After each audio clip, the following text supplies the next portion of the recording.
મિત્રો, 15મી ઓગસ્ટ 2025 નરેન્દ્ર મોદી સાહેબે આવી અને કંઈક એવી વસ્તુ કહી. મિત્રો, इस दिवाली मैं देशवासियों को गिफ्ट देना चाहता हूँ. આ ગિફ્ટ શું હતી? જીએસટી 2.0 ના રિફોર્મ્સ. જીએસટીમાં નવા રિફોર્મ્સ આવવાના છે. આ ન્યૂઝ સાંભળી અને માર્કેટે ઉછાળો મારી સોમવારે 300 પોઈન્ટ ગેપ અપ. 24,600 ની આજુબાજુમાં બંધ થયું હતું. 24,850 ની આજુબાજુમાં સીધું ઓપનિંગ. 25,145 નો હાઈ મારીને આવેલો. બટ જો આ ન્યૂઝ સારા હોત તો 25,200 જ વીક ક્લોઝ થવું જોઈતું હતું. બટ સુકામેને અગેન સેલિંગ આવી ગયું 24,870 ઉપર. આપણા બાપ દાદા એક વસ્તુ શીખવાડેલી છે, કોઈ પણ વસ્તુનું શાંતિથી એનાલિસિસ કરવું. 15મી ઓગસ્ટ પછી આજે એક અઠવાડિયું વયું ગયું છે. એક અઠવાડિયા પછી મારે જોવું છે કે માર્કેટ આને કઈ રીતે ડાયજેસ્ટ કરે છે, સાચેમાં કયા સેક્ટરને ફાયદા છે અને સાચેમાં કયા સેક્ટરને મેજર નુકસાન છે. આ વસ્તુનું કંઈક એનાલિસિસ કરવું છે આજના વિડીયોની અંદર. અને તમારો ક્વેશ્ચન કે શું નિફ્ટી 50 28,000 જાશે? કોઈ એવા એફઆઈઆઈ અથવા તો મોટા પ્લેયર્સ છે જેમણે કહેલું છે કે નિફ્ટી 28,000 જાશે, અને જાશે તો ક્યારે? હું છું CS Sarthak Purohit. Welcome to conclusion matters Gujarati. ચાલો શોર્ટમાં એનાલિસિસ ચાલુ કરીએ. પહેલા તો આ જીએસટી રિફોર્મ્સ લઈ આવવાની જરૂરિયાત શું કામ એને પડી? એક વસ્તુ શ્યોર શોર્ટની વાત છે, ગ્લોબલ પ્રેશર તો હતું જ એમની ઉપર. કારણ કે ઇન્ડિયાની અંદર જે ટેક્સ સ્લેબ છે એ થોડા વિચિત્ર છે. વધારે પડતો ટેક્સ લેવામાં આવે છે, એ ક્લેમ કરવામાં આવે છે, અને સિમ્પ્લિફાઈડ કરવું એ મોદી ગવર્મેન્ટની પહેલેથી એક નીતિ હતી. એ જ વસ્તુ આપણે ઇન્કમ ટેક્સમાં જોઈ છે. કન્ઝમ્પશન લેડ ઇકોનોમી એટલે કે જે યંગ જનરેશન છે અથવા તો જે હવે નવા સેલેરાઇઝડ એમ્પ્લોય છે, એ લોકો પૈસા વાપરવાથી ડરતા નથી. એ લોકો કન્ઝમ્પશન ઉપર ફોકસ કરે છે. સ્ટ્રેટેજિક ટાઈમિંગ એટલે કે અત્યારે જીએસટીના રિફોર્મ રિયાવા એ ક્યાંક ને ક્યાંક એક વોટ બેંક પોલિટિક્સનો પણ ભાગ છે.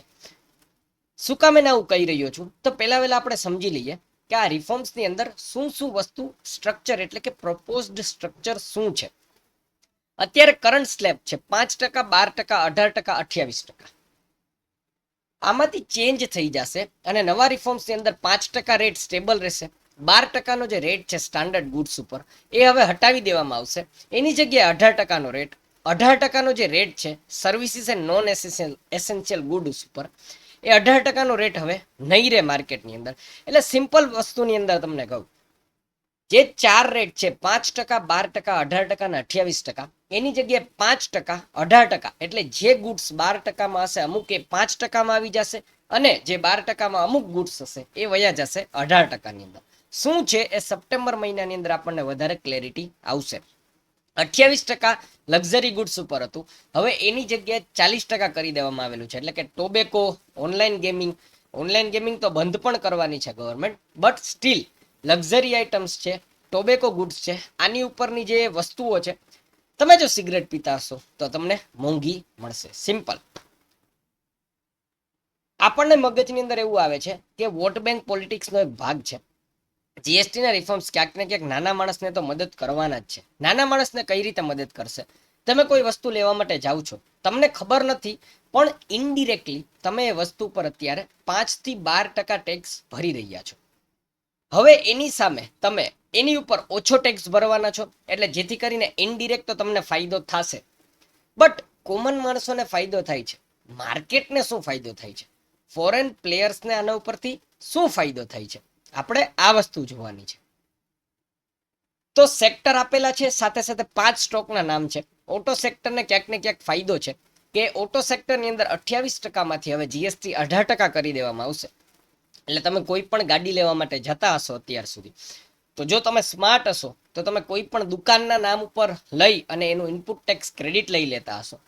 અને તમે નોર્મલ માણસ હશો તો તમે જીએસટી ભરીને આવતા હશો. એ હવે 28%થી 18%નો રેટ આવી ગયો છે. Maruti Suzuki, Mahindra and Mahindra, TVS motors, Hero MotoCorp, Ashok Leyland, આ બધી કોઈક ને કોઈક કંપની છે જેને ક્યાંક ને ક્યાંક ફાયદો થઈ શકે છે. લોંગ ટર્મ ઇન્વેસ્ટર્સ આમાં જરૂરથી બનેલા રહે. સેકન્ડ સેક્ટર છે કન્ઝ્યુમર ડ્યુરેબલ્સ એન્ડ એફએમસીજી. શું કામ એને આ સેક્ટરને ફાયદો થશે? રોજબરોજની જે તમારી આઈટમ છે એ વસ્તુઓ બધી સસ્તી થશે, તો ક્યાંક ને ક્યાંક એનું કન્ઝમ્પશન વધશે, આવું અંદાજ માર્કેટ મારી રહ્યો છે. Hindustan Unilever, Dabur, Voltas, blue star અને હેવલ્સ. સિમ્પલ વસ્તુમાં હું તમને સમજાવીશ કે શું કહેવા માંગે છે આ વસ્તુ. ઇન્સ્યોરન્સ સેક્ટરને ફાયદો થશે. ઇન્સ્યોરન્સ સેક્ટરને કઈ રીતે ફાયદો થશે? લોકો ઇન્સ્યોરન્સમાં પૈસો થોડો વધારે મૂકશે, પ્લસ ઇન્સ્યોરન્સ ઉપર એસબીઆઈ, આઈસીઆઈસીઆઈ પ્રુડેન્શિયલ લાઈફ છે, SBI life insurance, HDFC life insurance, go digit insurance અને નીવા બુપા, આ ક્યાંક ને ક્યાંક ફાયદામાં રહેતા સેક્ટર છે. ચોથું, સિમેન્ટ અને રિયલ એસ્ટેટ એડજસ્ટમેન્ટ. હવે આ સેક્ટરનું એટલું બધું બેનિફિટ નહીં થાય જેટલો કન્ઝ્યુમેબલ, કારણ કે કોઈક દૂધની થેલી એકમાંથી બે લેશે. પણ રિયલ એસ્ટેટમાં જો તમે જવાના હોય તો ફાયદો તો છે જ તમને, બટ રિયલ એસ્ટેટની અંદર ક્યાંય એવું નથી થતું કે તમે લાખો રૂપિયાની વસ્તુ લેવા માટે થઈને તમે 1,000, 50,000, 60,000, 70,000 ઉપર કોમ્પ્રોમાઇઝ કરો. બટ સિમેન્ટ સેક્ટર, જ્યારે રિયલ એસ્ટેટમાં કોઈ વ્યક્તિ કન્સ્ટ્રક્શનમાં ઘર બનાવશે એના માટે ફાયદો થશે, તો સિમેન્ટ વધુ વેચાવાના ચાન્સ છે. એટલા માટે સિમેન્ટ સ્ટોક ઉપર ધ્યાન રાખવું. અલ્ટ્રાટેક સિમેન્ટ, જેકે સિમેન્ટ, અંબુજા સિમેન્ટ, એસીસી અને શ્રી સિમેન્ટ, આ 5 સ્ટોક એવા છે જે મેજર ઇન્ડસ્ટ્રી પ્લેયર્સ છે અને આની અંદર ઇન્વેસ્ટમેન્ટ કરવું બની જાય છે. નાવ વાત કરીએ માર્કેટ ઇમ્પેક્ટની, કે શું સાચે લોંગ ટર્મની અંદર નિફ્ટી 50 28,000 જશે? જો 28,000 જવાની હોય તો આ સુકામેને જ્યાંથી વીક ઓપન થયું હતું એ જ જગ્યા ઉપર આવીને વીકે ક્લોઝર આપી દીધું. સમજવા જેવી વાત છે મિત્રો. અહીંયા હું 1 વીકની કેન્ડલ કરીશ તો તમને આઈડિયા આવશે કે માર્કેટ એ લેવલ ઉપર જ છે, 24,871, એટલે કે સેમ જે જગ્યા ઉપર ઓપન થયું હતું એ જ જગ્યા ઉપર ક્લોઝિંગ આપેલી છે. તો 28,000 થશે. લોકો હવે એનાલિસિસ કરવાનું ચાલુ કરે છે. નિફ્ટી 50 ની અંદર તાત્કાલિક ઉછાળો જોવા મળ્યો, આપણને ખબર છે. 28,000 જશે એવું એમકાઈ ગ્લોબલ કરીને એના ટાર્ગેટ છે. એને નિફ્ટી 50 ના 28,000 ના ટાર્ગેટ સપ્ટેમ્બર 2026, સપ્ટેમ્બર 2025 પણ નથી આવેલો. ફોરેનના લોકો શાંતિથી વિચારી રહ્યા છે. એનો નવો ટાર્ગેટ આવે છે કે સપ્ટેમ્બર 2026 ઉપર નિફ્ટી 50માં અત્યારે આપણને 28,000 નું લેવલ જોવા મળશે. જેફરીસ અને મોર્ગન સ્ટેનલીસે એવું કહેલું છે કે 2.4 લાખ કરોડની ડિમાન્ડ આ જે જીએસટીના રિફોર્મ્સ છે એના દ્વારા માર્કેટની અંદર ક્યાંક ને ક્યાંક જોવા મળશે. ઓટો સેક્ટર ખબર છે, જીડીપીની અંદર બૂસ્ટ છે 0.5, 0.7. મિત્રો, બધી વસ્તુના પોઝિટિવ આપણે જોઈએ છીએ, બટ કોઈ દી તમે એવું વિચારેલું છે કે આ વસ્તુનું નેગેટિવ શું? ઓલવેઝ એક વસ્તુ યાદ રાખજો મિત્રો, કે નેગેટિવ વસ્તુ વિચારવી પણ એટલું જરૂરી બની જાય છે. શું કામ? એને સાંભળજો હવે. જ્યારે પણ ગવર્મેન્ટ કોઈ પણ રિફોર્મ્સ લઈ આવવાનો પ્રયત્ન કરે છે તો પહેલી વાત કે જ્યારે આપણે આજે બજેટમાં જોયું, બજેટની અંદર એક વસ્તુ ચેક કરી કે ટેક્સ સ્લેબ વધારી દીધો, મિડલ ક્લાસના હાથમાં વધારે પૈસા આવશે. સેન્ટ્રલ ઉપર ગવર્મેન્ટ આપણી સારી છે, જે મોદી ગવર્મેન્ટને સારી માનતા હોય એ ગવર્મેન્ટને માનશે કે આ ગવર્મેન્ટ સારી ગવર્મેન્ટ છે. જે ન માનતા હોય એ તમારો ઓપિનિયન છે.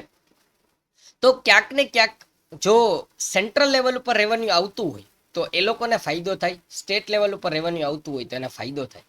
બટ આ રિફોર્મ્સ લઈ આવવાથી શું થશે? ઇન્ડિવિજ્યુઅલ પબ્લિકના હાથમાં પૈસા વધશે. અને જો ઇન્ડિવિજ્યુઅલ પબ્લિકના હાથમાં પૈસા વધીને આવશે તો એનો મતલબ શું થશે? કે ગવર્મેન્ટનું નુકસાન થશે. તો પહેલો પોઈન્ટ એ જ છે કે revenue loss for the government. State government અને સેન્ટ્રલ ગવર્મેન્ટ ઉપર રેવન્યુ લોસ થશે. ટ્રુલી કહું છું, જુનાગઢના રસ્તાની હાલત એકદમ બકવાસ છે. જો સ્ટેટ ગવર્મેન્ટના હાથમાં અત્યાર સુધી પૈસો આવતો હતો અને એ ગામડાઓ સુધી પહોંચતા પહોંચતા ક્યાંક ને ક્યાંક ભ્રષ્ટાચાર થ્રુ ખવાઈ રહ્યો હતો, તો હવે તો સ્ટેટ ગવર્મેન્ટ પાસે હજી ઓછો રૂપિયો આવશે. જો હજી ઓછો રૂપિયો આવશે તો એનો મતલબ કે હજી વિકાસ જે સ્ટેટ ગવર્મેન્ટ કરી શકતું હતું એનાથી પણ ઓછો થશે. એટલે રેવન્યુ ફોર ગવર્મેન્ટ, સેન્ટ્રલ હોય કે સ્ટેટ હોય, એમણે હાથમાં પોતાના હાથમાં જે લગામ હતી એ મૂકી અને ઇન્ડિવિજ્યુઅલ લોકોના હાથમાં આપી દીધી છે. જે એક વાતે સારી વાત છે. પણ જો તમે આ વધેલા પૈસાથી તમે ફોરેનના પ્લેયર્સને પૈસા આપી દો અથવા તો તમે માર્કેટમાં પૈસા નથી મૂકતા તો માર્કેટ માટે એક નેગેટિવ વાત છે. જે સમજી શકતા હશે એ સમજશે. Pressure on the states. Of course સ્ટેટ્સની અંદર પ્રેશર વધવાનું છે, મેં તમને વાત કરી દીધી. Short term pain for the companies. ઘણી બધી કંપનીસે પોતાના સોફ્ટવેર્સ ચેન્જ કરવા પડશે, અકાઉન્ટિંગ સિસ્ટમ્સ ચેન્જ કરવી પડશે. ઘણી કંપની એવી હશે નાની નાની કે 12% સ્લેબ રેટમાં આવતી હશે, એમના ગુડ્સ સીધે સીધા 18%માં આવી જશે. તો ક્યાંક ને ક્યાંક એ લોકોને નુકસાન પણ છે. કોઈ પણ વસ્તુ 150 કરોડની વસ્તીમાં તમારે અપ્લાય કરવી હોય તો એના ફાયદા નુકસાન જોઈ અને એનાલિસિસ કરવું જોઈએ. આ શું છે તો કે રિસ્ક ઓફ મિસયુઝ. અત્યાર સુધી આપણને ખબર છે કે જીએસટીમાં મિસયુઝ થાય છે, ખોટા બિલ બનવાના કિસ્સાઓ સામે આવે છે, તો હજી પણ બનતા રહેશે. એટલે આ મિસયુઝ ચાલુ રહેશે. અને અનસર્ટન ડિમાન્ડ બૂસ્ટ, કે તમને ને મને ખબર નથી કે આ રિફોર્મ્સ લઈ આવવાથી કયા સેક્ટરમાં અચાનક ઉછાળો આવશે. આપણને ખબર છે કે લોકો ગાડી લેવાના છે, પણ જે લોકો 5-7 લાખ 10 લાખ 15 લાખની ગાડી લેવા જતા હોય, એ લોકો શું સાચેમાં ક્યાંક ને ક્યાંક 10,000 12,000 જીએસટી સામે જોતા હોય છે? I don't. શું કન્ઝ્યુમેબલ કે ભાઈ તમારા ઘરની અંદર 1 થેલી 2 થેલી દૂધની જરૂર છે, આ દૂધની અંદર જો ટેક્સમાં, તો તમે શું દૂધ પીવાનું વધારી દેશો? એટલે ખબર જ નથી લોકોને કે અનસર્ટન ડિમાન્ડ બૂસ્ટ. આ વસ્તુ હું નથી કહી રહ્યો, આ વસ્તુ કહી રહ્યું છે માર્કેટ પણ, કે 24,800 ઉપર ઓપન થયું હતું. જો અહીંયા આ રિફોર્મ્સ એટલા બધા સારા હોત તો માર્કેટમાં એફઆઈઆઈ નો ફ્લો આવવો જોઈતો હતો, 25,200 ઉપર અઠવાડિયું બંધ થવું જોઈતું હતું. બટ ક્યાંક ને ક્યાંક 24,870 બંધ થયું છે. એટલે માર્કેટ તો કેવું છે, સેન્ટિમેન્ટ્સ ઉપર ચાલતું હોય છે, ન્યૂઝ ઉપર પણ ચાલતું હોય છે. પણ તમે એ વસ્તુ વિચારી છે કે હવે લોકો એવું કહી રહ્યા છે કે ફોરેનમાં ફેડના ચેરમેને, તમને બતાવી દો,